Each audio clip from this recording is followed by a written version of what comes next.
Now it's time for an exciting activity. Let's think about a problem you tried to solve.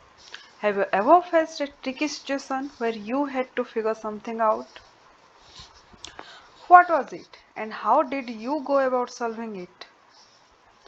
Remember, science is not just about memorizing facts or doing experiments. It's about following a step by step process to find answers to our questions. So, what are the steps we can follow? Let's break it down. Step 1, observe. First, we observe something interesting or something we don't understand.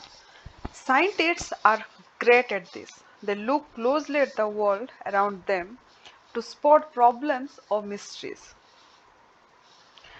Step 2, ask questions. When we observe, it makes us wonder and think of a question.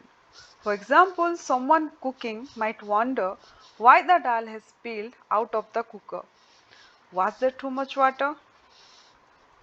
Step 3, make a guess. Next, we make a guess, also known as a hypothesis. This is a possible answer to our question. In our cooking example, the cook might guess that too much water caused the spill. Step 4, test the guess. Now comes the fun part. We test our guess through experiments or more observations. The cook could try using less water next time to see if it stops the dal from spilling.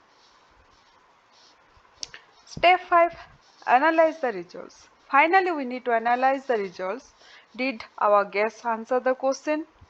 If the dal did not spill this time, then our guess was correct. But if it still spilled, we might need to think of another guess. You see, we all can be scientists. Think of a bicycle repair person trying to figure out why a tire is flat, where did the air leak out, or an electrician checking why a light bulb is not working. Is it the bulb or the switch? When we ask questions and try to find answers, we are using the scientific method, just like real scientists. So, remember to keep asking, guessing, testing, and analyzing. Now it's time for our next activity. Let's dive into the world around us and think about a daily life situation where someone was following the scientific method. Are you ready? Think about a time when you or someone you know faced a problem and used a step by step approach to solve it. For example, maybe you saw someone trying to fix a leaky tap. Here is how we can break it down. Step 1, observe. First, they observed the leak. They noticed water dripping and wondered, why is the tap leaking? Step 2, ask questions. This observation made them ask questions. They might have thought, is there something wrong with the washer inside?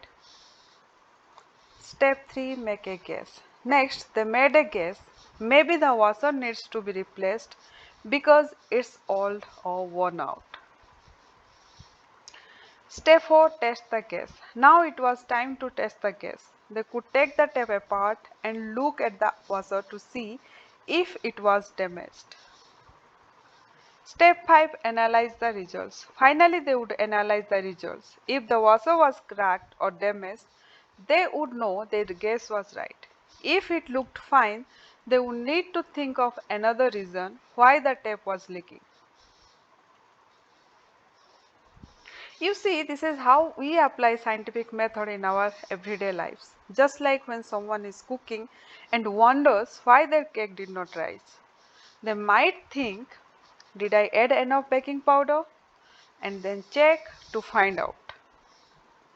Now, do you realize that there are many situations in our daily lives where we use the scientific method, whether we know it or not, whether it's fixing something, cooking, or even playing sports? We are constantly asking questions and seeking answers.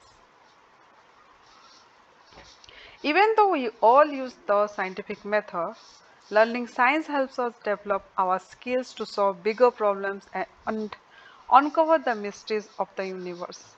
The most important thing is to be curious and observe everything around us keenly. When we are curious, we start asking questions like how and why. Remember, the world is full of things we don't know, waiting for us to explore. So, think about your own daily life. What situations can you find where you or someone else used the scientific method? Write them down and share your discoveries.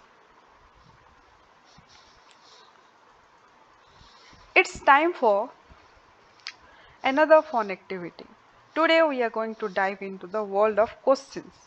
Are you ready to ask some big why questions? If you had to ask why about something, what would it be? Maybe you have wondered why the sky is blue or why leaves change color in the fall. Think about it. Write down your why questions. For example, you might ask, why do rainbow appear after it rains?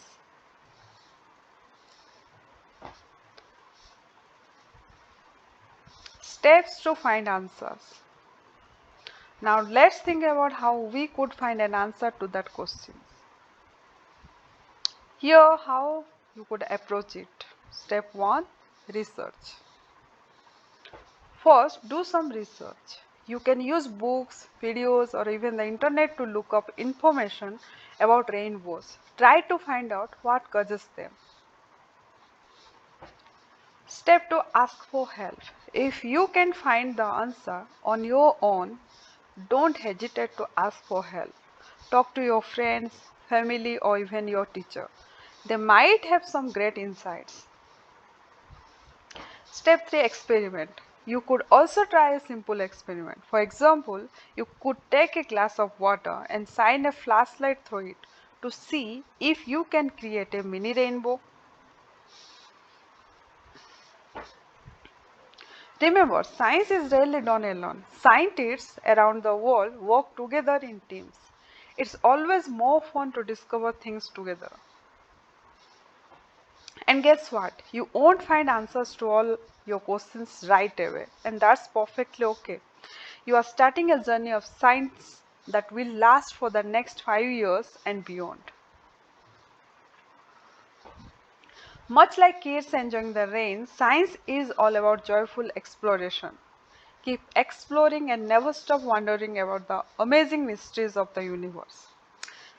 Are you ready? Are you ready to embark on this exciting journey of science? Let's get started. Remember, to be a wise person, you must be a wise person.